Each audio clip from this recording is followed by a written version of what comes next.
If you eat a diet filled with movies and television, and only nibble a few books, your storytelling will suffer.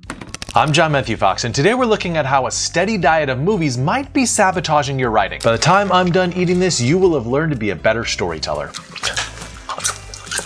I'm making this video because I talked with a bunch of novelists on social media who didn't think they needed to read books. This is confusing. How can you know how to write books if you don't read books? Now, they claim that you can learn storytelling from manga, from plays, from video games, from movies, but that's like thinking you'll become a better basketball player by playing football. Sure, you'll become a better athlete, but there are some techniques you can only learn from your sport. When I read books by people who learned all of their storytelling from movies, here are the three main problems I see. 1. Single speed pacing.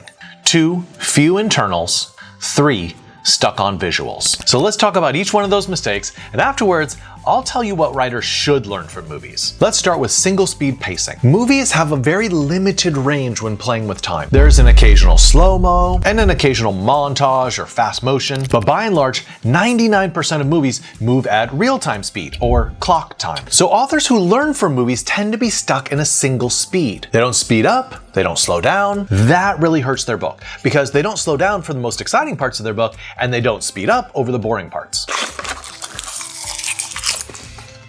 Oh wait, is this a boring part? One superpower of fiction is that it can very easily summarize a week, a month, a year, 10 years. It can also easily linger on a detail for pages. Even in a single dinner conversation, a novel can change pace 10 times. Summarize some dialogue, fast forward through 10 minutes, slow way down to describe some food in detail, and then go back to clock time. So what should writers do? Well, don't construct your entire book around scenes. Scenes are wonderful, right? Don't get me wrong, but they're single speed, and that shouldn't be your only storytelling technique. Writers, you should try to speed up and slow down throughout your book. So if you write a page of dialogue that seems not that exciting, summarize it with a single sentence instead. For example, they talked about the weather, the war, and their ex-wives. The second mistake that movie-centric writers often make is they don't include enough internals. Now, normally you can't hear what characters are thinking in movies, though there are some exceptions. Incredible.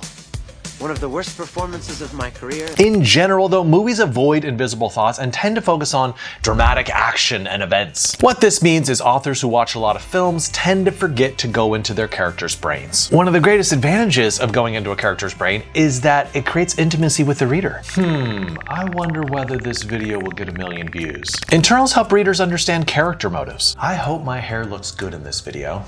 And they also make characters more relatable. I wish I could stop making this video and just eat popcorn. So if you focus on internals in your book, you're doing storytelling in a way that books are best at.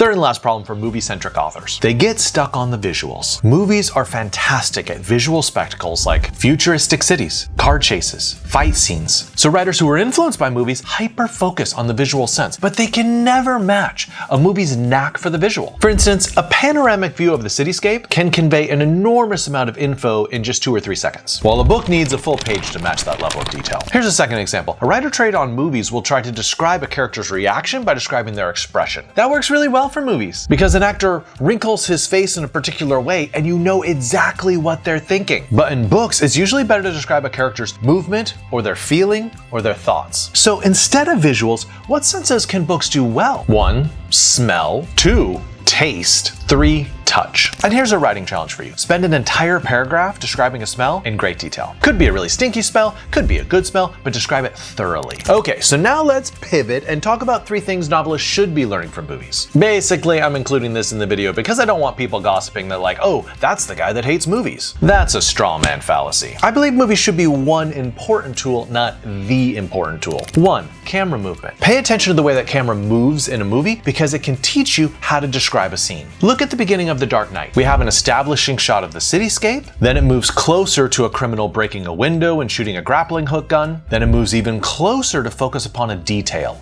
a mask. Or you could go the opposite direction. Start small and expand out. Start inside your character's brain, then describe what's in their hand, then in the room, and finally where they're located. Just remember that fiction can go closer than movies into the brain of their character and farther out into movies, meaning into abstract ideas and philosophies. Second thing novelists should learn from movies: scene cuts. A scene cut is any break from a scene and starting a new scene. So when you decide to join this scene, With this scene, the magic happens where they meet. So every time movies or television stop a scene and start up a new scene, pay close attention. Why? Because we also have scene breaks in fiction. Every time you stop a chapter, every time you start up a new chapter, every time you use a hashtag or a pound sign to signal a break in the story. That is an opportunity. Let's look at Flowers of the Killer Moon for a great example. Here we have Robert De Niro praising indigenous locals. Yeah, Osage are the finest and most beautiful people on God's earth. And then we jump to a scene with one of them dying in a very ignoble way.